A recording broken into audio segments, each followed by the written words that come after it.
Bismillahirrahmanirrahim. Elhamdülillahi Rabbil alemin. Ve sallallahu ala Resulillahil emin. Ve ala alihi tahirin el masumin. Ve la'nu daim ala a'daihim ecma'in ila yevmiddin.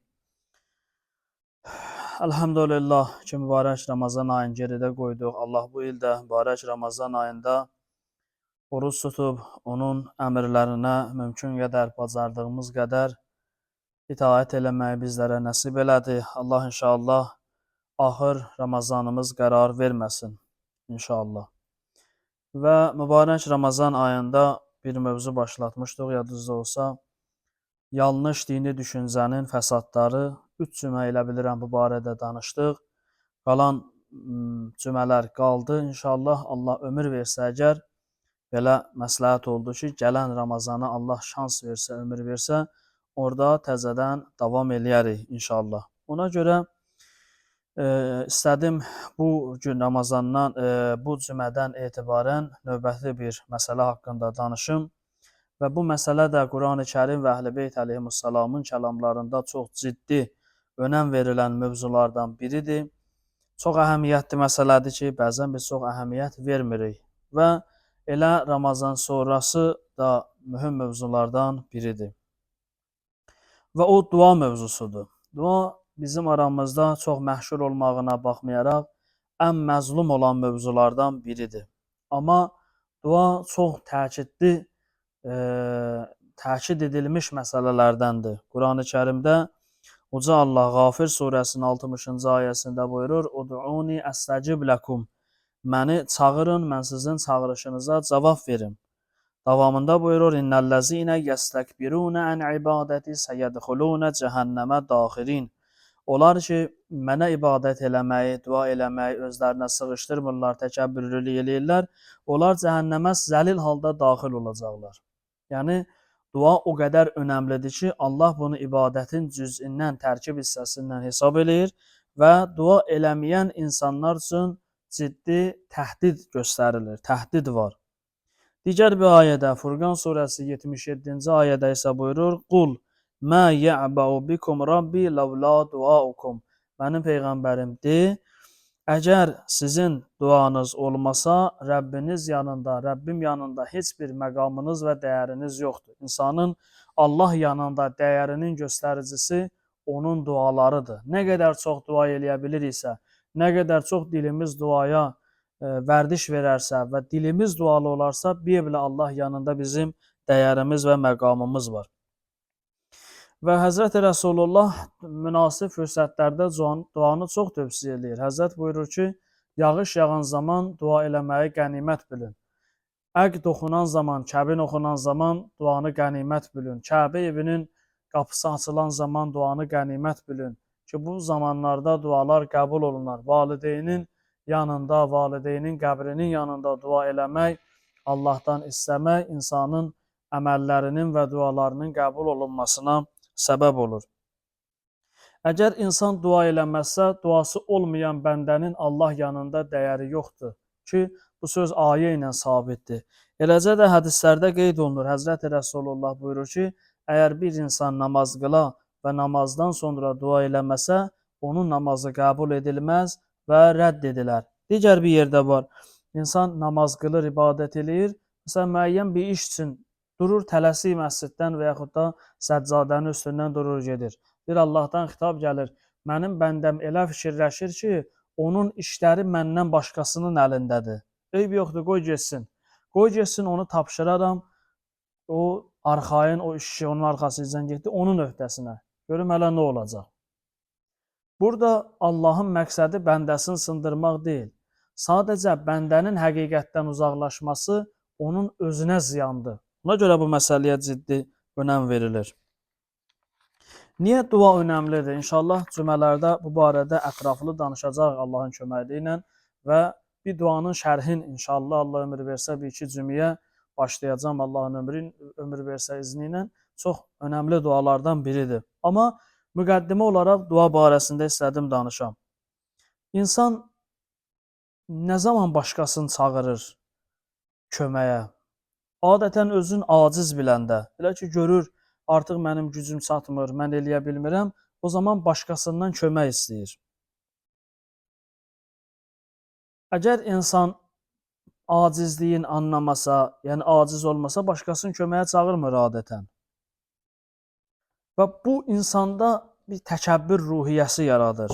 O ki, işlərdə adam özü bacarır, onu heç kimə demədən, məsləhət eləmədən o işin arxasınca gedir. Bu insanda bir təkəbbür yaradır, özünü bəyənmə yaradır. Və bu zaman-zaman bir dəfə, iki dəfə, üç dəfə belə formalaşır və artıq insan görürsən ki, öz fikrindən başqa heç kəsin fikrini qəbul eləmir. Və bu uçurumun artıq birinci pilləsidir. Bu ailə münasibətlərində də deyir mən deyən olmalıdır. Cəmiyyətdə də deyir ancaq mən deyən olmalıdır. Ancaq özünə arxayındır və bu təbii ki, bu ciddi fəsadlara gətirib çıxardır. Ona görə insanın dua eləməsi, Allahdan bir şeylər istəməsi əslində insanın acizliyinin göstəricisidir. İnsan acizliyin etiraf eləyir. Əgər insan acizliyini etiraf eləməsə, dua eləməzsə, bunun işi çətin olacaq. Çünki özünün təkəbbürü, özünü bəyənməsi gəlib bunun hardasa elə bir ciddi məqamda ayağını büdrədəcək, elə bir yerdə yanlış qərar verəcək ki, artıq çıxış yolu olmayacaq.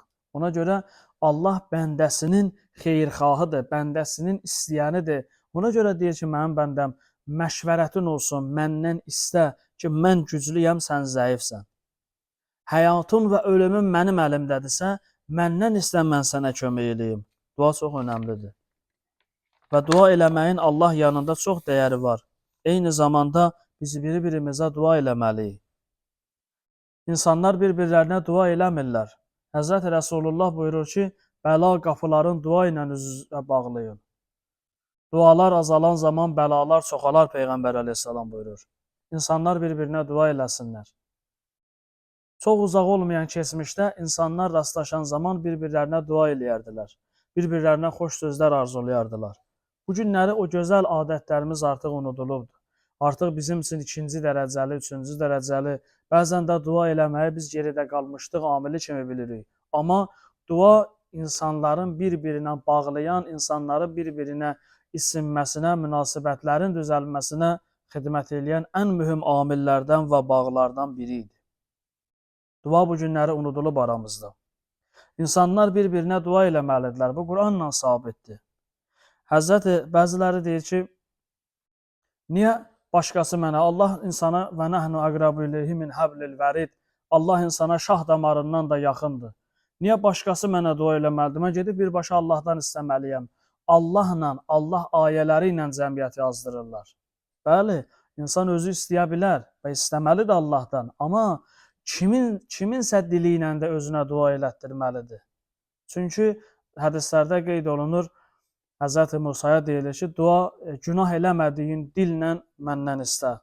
Həzrəti Musa aleyhissalam buyurur ki, necə olur? Deyir, başqasına dua elətdir. Çünki sən günah eləyəndə öz dili ilə eləyirsən, başqasının dili ilə eləməyirsən. İnsanlar bir-birlərinə dua eləsinlər. Sözümüzün dəlili Quran-ı Kərimin ayələridir. Quran-ı Kərimdə Nisa surəsinin 64-cü ayəsində buyurur ki, وَلَوْ أَنَّهُمْ اِزَّلَمُوا أَنْفُسَهُمْ جَاءُوكَ فَاسْتَغْفِرُوا اللّٰهِ وَاسْتَغْفَرَ الرَّسُولِ لَوَجَدُوا اللّٰهَ تَوَّابًا رَحِيمًا buyurur, özlərinə zülm eləyən insanlar, günahkar insanlar, mənim Peyğəmbərim sənin yanına gəlsələr və səndən istəsələr ki, sən onlardan Allahdan bağışlama dilə olarsın və Peyğəmbər də Allahdan bağışlama diləsə, buyurur, siz Allahı bağışlayan və mehriban olaraq görəcəksiniz. Yəni, insanları yönəldir, Peyğəmbərin yanına gedin. Peyğəmbər sizin üçün Allahdan bağışlanma istəsin. Başqasının duası bu qədər önəmlidir. İkinci, Həzrəti Yusuf Peyğəmbərin qardaşlarının cərəyanında var. Gəldilər atalarının yanına, ya əbana istəğfir lənə, ey atamız bizim üçün Allahdan bağışlanma dilə. Ataları nə dedi? Qalə, səvfə əstəğfir ləkum. Mən sizin üçün Allahdan bağışlanma istəyəcəm bir müddət sonra ki, Yusuf surəsinin 97-ci ayəsidir. Bunlar hələ necə, nəcürlə işim yoxdur, amma bu iki ayə göstərir ki, insan başqasının yanına gedib, salih bir insanın yanına gedib, özünə Allahdan bağışlatdırmaq istəyə bilər. Bu, Allah mənə şah damarımdan, yaxından ziddiyyət təşkil eləmir. Əksinə, İnsanların Allah yanında məqam və dəyərləri əməllərinə görə fərqlidir. özümdən daha dəyərli varsa, gedib ona deyirəm, mənim üçün Allahdan bağışlanma dile.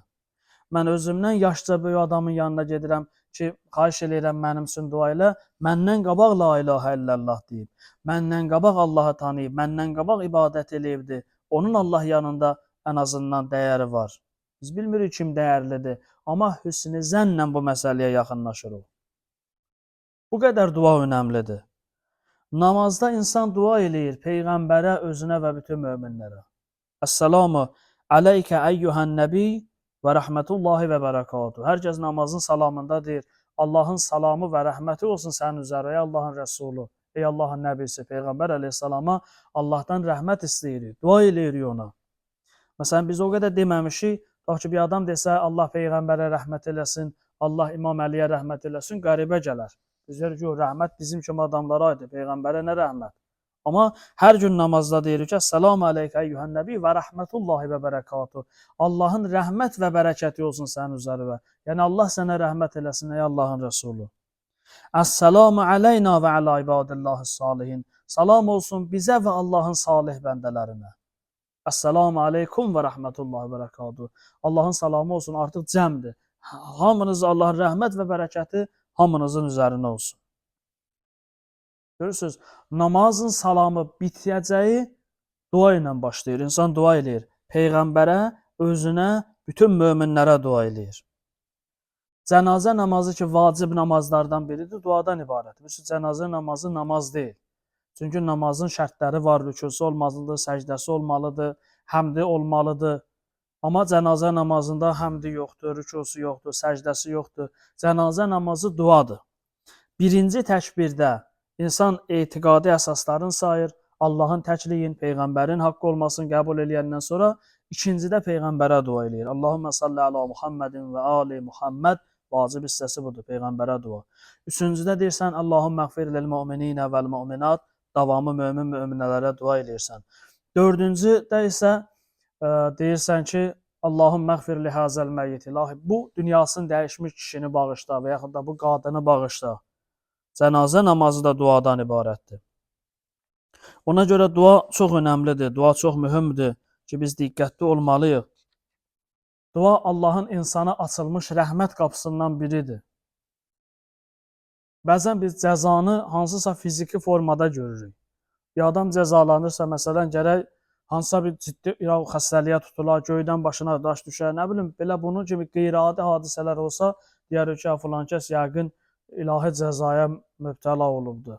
Amma hədislərdə qeyd olunur ki, bir insanın duadan məhrum olması ən böyük cəzalardan, ilahi cəzalardan biridir. İnsan bir il yaşayır, bir həftə yaşayır, bir dəfə əlin duaya qaldırmır, bir dəfə olunan duaya amin demir. Bundan böyük cəza yoxdur. Adamın başına daş düşsə, bundan yüngüldür ki, adam dua eləyə bilmir. Dua çox önəmlidir. İnsan Allahla rabitəsini qırmamalıdır. Dua belə Allahla münasibət, eyni zamanda bəndələrlə münasibət. Belə bir riyazi formada desək, düz bucaqdır sanki. Bir tərəfi Allaha bağlıdır, bir tərəfi cəmiyyətə bağlıdır. İnsan mütəmadi və davamlı Allahla dua eləməlidir, Allaha çağırmalıdır. Öz acizliyini etiraf eləməlidir. İnsan acizliyin etiraf eləyən zaman qüvvətli olur, güclü olur, Allahın rəhməti onun halına şamil olur. Ona görə bu günlərdə namazlarımızda və qeyri-namazlarda mütləq dua eləyək və gördüyümüz insanlardan özümüzə dua istəyək. Bizə dua olunan zaman olunan dualara amin deyək. Məsələn, yolla gedirik, görürsən bir dilənçidir. Zahirən peşə eləyib özünə, amma dua eləyir. Allah səndən razı olsun, Allah balaları qorusun. Biz gərək onun dediyi hər bir duaya amin deyək. Çünki hədisdə qeyd olunur, Allah icabətin duada gizlədib. Heç bir duanı kiçik hesab eləməyin. Ola bilər Allah qəbul eləyər, amma insanın xəbəri olmaz. Olunan bütün dualara, yaxşı duaların hamısına amin deyək. Çünki hansı duanın qəbul olacağını biz bilmirik. Nə zaman qəbul olacağını bilmirik. Biri-birimizə dua eləyək. Bizə dua olunan zaman amin deyək. Eləcə də hədislərdə qeyd olunur ki, övladlarınıza bəddua eləməyin. Bəddua eləyən ata və yaxud da ana övladı üçün fəqirlik mirası qoyub gedir. Ola bilər, dünyada qəbul olunmaz duası. Valideyn dua eləyər, duası qəbul olunmaz, bəddua. Amma o övlad ömür boyu fəqir yaşayar, ehtiyac içərisində yaşayar o valideynin duasına görə. Və yaxud da ola bilər elə dua qəbul olar və övladın başına bir bəla gələr, o valideyn bir ömür canın qoymağa yer tapmaz. Ona görə bizə tövsiyə olunur ki, bir-birinizə yalnız xeyir dualar eləyin. Düşmənin də hidayətini istəyin. Düşmən də hidayət olsun. O ən qatı gördüyümüz günahkarların belə hidayətini istəyir. Biz bilmirik bizim axırımız nə olacaq, onların axırı nə olacaq. Onlara və özümüzə hidayət istəyib Allaha dua eləməliyik və bəndənin Allah yanında məqamın müəyyənləşdirən duasıdır. Bir cümlə, bugünkü xutbəmi bir cümlədə xülasələşdirək Quran-ı Kərimin ayəsinə əsasən. İnsanın Allah yanında dəyəri onun Allaha etdiyi duaları qədərdir.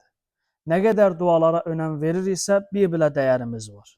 Nə qədər dualara önəm vermiriksə, duanı kiçik hesab ediriksə, bir belə Allah dərgahında bizim məqam və dəyərimiz aşağıdır. Ona görə çalışaq, bir-birimizi dualarımızda unutmayaq, bir-birimizə, dünyasını dəyişənlərimizə dua eləyək, insanların bir-birinə verəcəyi ən böyük hədiyyə onların dua eləməkdir. Allah inşallah sizdə bizdə hər birimizin dualarımızı qəbul eləsin. Allah hər birimizə, hər birinizə Peyğəmbər Əhl-i Beytin mərifətin, ziyarətin, şəfaətin nəsib eləsin. Allah aprel şəhidlərinin döyüşlərinin növbəti il dönümüdür. Allah aprel şəhidləri və ümum şəhidlərimizin hamısına qərq rəhmət eləsin. Allah zəmanə imamın yerin göyün bəlasından məhfuz eləsin.